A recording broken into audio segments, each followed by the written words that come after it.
All right, hello everyone, and happy Thanksgiving. I just got back to Nashville from visiting my family in South Carolina, and we had a really good time just digging around up there in the room where part of the vinyl collection lives. And we kind of had the idea of starting maybe just kind of an informal sideline series to the deep stacks. And my dad had the clever idea of calling it the random stacks because we were just pulling stuff out. We both kind of had a laugh about that and thought it'd be fun.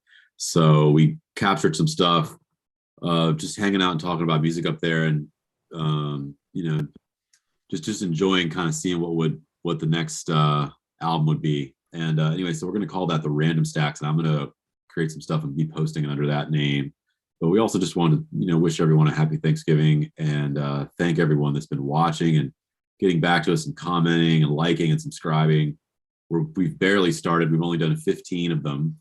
Feels kind of like we've done a bunch, but really we're just really barely at the beginning. So we wanted to just say thanks and let everyone know that we're having a good time, and we hope you guys are too. If you got a correction, if you got an idea, you got a suggestion, whatever it is, just we're happy to have the involvement. And yeah, it's been a great season. I hope there's more to come. And tell us a little bit about some of those records behind you there, Dad. You got some of the usual suspects. We talked about that ROSANNE Cash on the Random Stacks. And SONNY ROLLINS, of course, is one of our favorites. I see back there.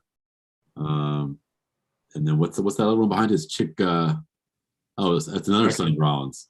Yeah, there's two. Rollins down here. Yeah. Yeah, we got to do that soon. But we just wanted to say we've had a really good time just making these for you guys, and we're gonna put up some random stacks. So yeah, stay tuned. Hey, it's good to be online here again. We were together, and now we're back in split screen reality, which is also fun. And we did move the world-renowned Deep Stacks filming set up to the vinyl room, and it is cool. It feels cool to have 15 conversations or videos under our belt. It's been just a joy, both father son as well as musically. And we've heard some from some friends, which is really gratifying and just warms the heart. I do want to wish everyone a happy Thanksgiving. I hope it was an okay one, if not a great one, at least an okay one. Got some food, hung out with some people, and maybe had a moment of respite from the craziness of the world, wherever you might be hearing this. Records right here. The old Gene collection is now part of the room here, and on this side, Nothing But Love. We got a signed ROSANNE Cash record. What can I say? The autograph came from a 2016 visit to Horizon Records when she was on tour, and stopped in the next day for a record store day. Can't say enough about ROSANNE Cash as a human being, as a musician, and as a social conscious speaker on Twitter and other places. Amazing individual and an iconic artist in her own right.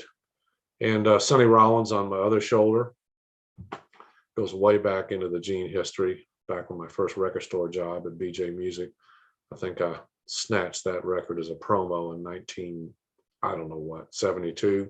You're talking about that actual copy right there, probably? Copy, probably. And it flipped my wig completely around 360 on my head. And yeah. Well, pull it down, show it to us real quick. What each month? Yeah, that one right there. Yeah. We're gonna do a SONNY ROLLINS on the deep stacks on the next 5. We're gonna do ROSANNE Cash on the next 5. And we want to do John Doe. That one's gonna be coming up. He's a big hero of ours.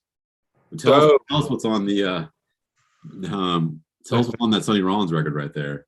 What are the songs? Play in the yard. That's the cut right there, man. You put it on, you drop the needle. It is 1972, and it just kicks ass from the get-go. You got Jack DeJohnette just killing it on the backbeat thing going on. Bob saw George on bass, and George Cables, and Rollins is just in his element. Rollins has so many great records, it's hard to dial it down to one or two, but this is the one where I fell into the loop. Yeah, the personal connection. 1972. I'm a young guy, not anymore, but I was then. And the next album, I love this portrait on the back cover. black and white is just so nice Yeah. image. But the record is just ridiculous. Yeah. Rollins was, I think, having like a third renaissance of sorts from his original days, and then he takes a sabbatical, and comes back again. And oh my God, I just can't. What can I say? I love this record. So Horizon was opened in 1975, and you worked at BJ Music for how many years? That was it must be two or three. I worked while in high school, Ah, which was 72 or 3, 71 through 3. Went off to college for 1 year. I worked on Christmas holidays and over the summer, and then left school in an act of so what? passionate insanity, I guess you would call it, and went to work back at BJ Music in 1974. Okay, so you bought that record in high school. You were still in school? Yes. Or I took it home. It was a promo. However, it came to me. It was 1972, probably when it was brand new. Yeah, yeah. I just, whoa, that's all I can say. If you're not familiar with Rollins in that pocket, this one and Horn Culture, and there's a live one right from the same little era that's just insane good. What are some other, just real quick, I'm curious, what are some of your other memories? I kind of know some of them from BJ, from when you worked at BJ Music before you owned and opened your own shop.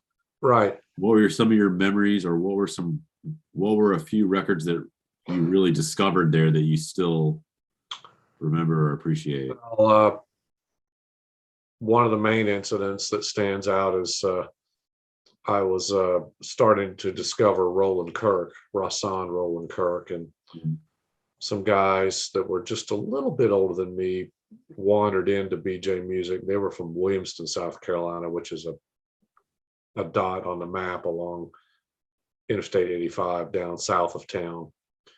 And they said, hey, oh, this guy likes jazz. We started to have a big, oh my God, we're brothers of the music conversations. And I was like, I never met anybody that liked this stuff. And then they tell me that Roland KIRK, RAHSAAN was coming to Atlanta soon.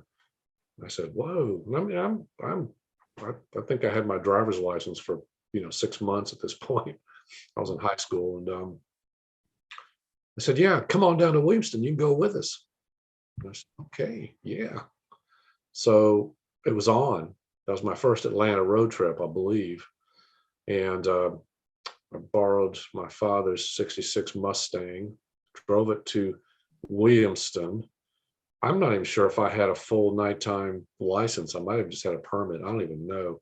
I went down there and they kind of gigged me. I went to the house.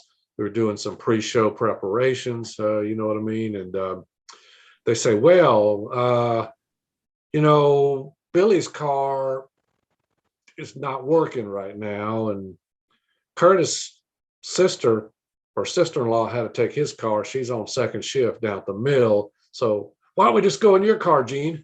I'm like, eh. So all these guys I hardly knew piled in this car. We went to see Roland KIRK in Atlanta. Man. Little place. It was in a house. Anyway, I still have the ticket hanging behind the counter down at the store. It was at the 12th gate in Atlanta, which was a legendary, if not real long-lived, but legendary.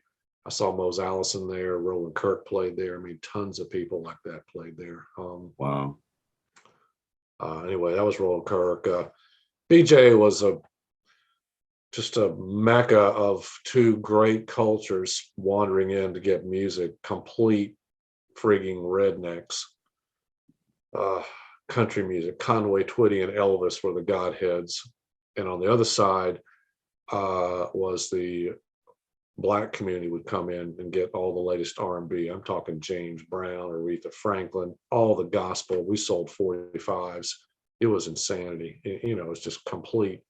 It was like, I don't know what you'd call it. It'd be like Dukes of Hazzard meets Sanford and Son in one room, one big record store. It was craziness, absolute craziness. Yeah. A lot of good stuff went on. A lot of really ridiculous stuff went on. But anyway, I cut my teeth at a record store there, and it was a lot of fun. Yeah, we'll have to explore that kind of chapter too a little more at some point. That's a whole other story. Some of it really probably not for public viewing, but put that in the memoir someday. Put that in the secret 5 edition. Well, I guess just in closing, I just want to say again, happy Thanksgiving to everyone out there that's listened to us just ramble on off the cuff about music. It's been a lot of fun, and we feels good just to share new music. And I know that from my experience, just doing this myself, I've discovered things, and even albums that I thought I knew that were favorites of mine. I found, digging deeper into the liner notes, we've found stuff out together. So it's been a real blessing. And I want to just say thank you to all the people that I've made music with this year myself. It's just been amazing. Yeah, I don't want to, it's too many to name. I'll leave too many out, but yeah, hopefully we'll have some random stacks, a new side thing going, which would be kind of fun. And we'll see, that might be kind of a field piece series too. Maybe we'll do some in the room there. We could do some at the shop someday. That'd be kind of fun. We could do kind of like follow you along to like a like a state buy or something. Might be kind of fun. There's all sorts of possibilities for the random stacks. But anyway, yeah, just thanks to everybody, and happy Thanksgiving, and stay safe, and hope you guys have a happy holidays. Support your local record store and all your local businesses, really. And yeah, I want to throw down something real quick before we hit the delete button here. I want to say shout out to Taylor McCall. I'm representing here. Sorry we didn't hook up. Nashville's in Greenville, but we're so busy with family we never did connect. I want to say a big shout out of yo brother to Jerry Douglas, who stopped in a week ago today, and we had a great afternoon. And please, if you're out there, go find some Jerry Douglas recordings right now when you hang this up. Yeah, we got to do a Jerry Douglas one. He's been an inspiration to us. We're coming for you, man. And also a big thank you to some of the folks that we've talked about that were kind enough to actually have seen it and circle back and say hello. And I'm talking Kevin Welch, Garland Jeffries, Ben Friedman, Cigar Store Indians. We love you, baby. And thanks for your words, each and every one of you. Yeah, that was really special. We heard back from a few of the artists, which really meant a lot to us to keep going and, keep trying to build this conversation that we're having. And yeah, Taylor McCall is a new friend that lives here in town, I guess. And I just was really actually both of us were really digging his music. It's super, super smart, super on point, and just happy to kind of always discover new music. It's totally on theme. And I guess in closing, I just want to say we were remembering this beautiful bumper sticker that I got to find somewhere that used to be on the back of my dad's red Cadillac. And what year Cadillac was that for all the car fans out there, Dad? I don't know the year. 73. It was a 72 that we affectionately called Red Sled. It was the second Red Shark in history. Of course, Hunter S. Thompson had the original Red Shark. But anyway, long ago, far away. A 72 Cadillac. Is that right? It was an awesome car. We have a picture of it, actually, side note, tangentially, with John Doe. It's one of my favorite pictures out in front of the store there. But when we do the John Doe episode here in the next little month or so, we got to find that picture and tie it all together. But I just wanted to close with the thing that we were remembering together, which is the bumper sticker, which is on the back of the red sled, the red caddy.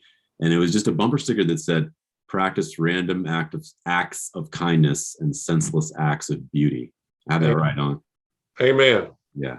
And I just thought, man, let's just get more of that in the world, and let's just help bring more great music out there, and that'll make me happy. So happy Thanksgiving, everybody, and hope to see all you guys soon. Thanks for checking out our weekly web series, Deep Stacks, brought to you by Big X Music, a conversation each week with my dad, 40-plus year veteran of the music industry, founder of Horizon Records and concert promoter, where I sit down and we talk together about the music we're listening to. Please subscribe, leave us a comment down below, and join the conversation.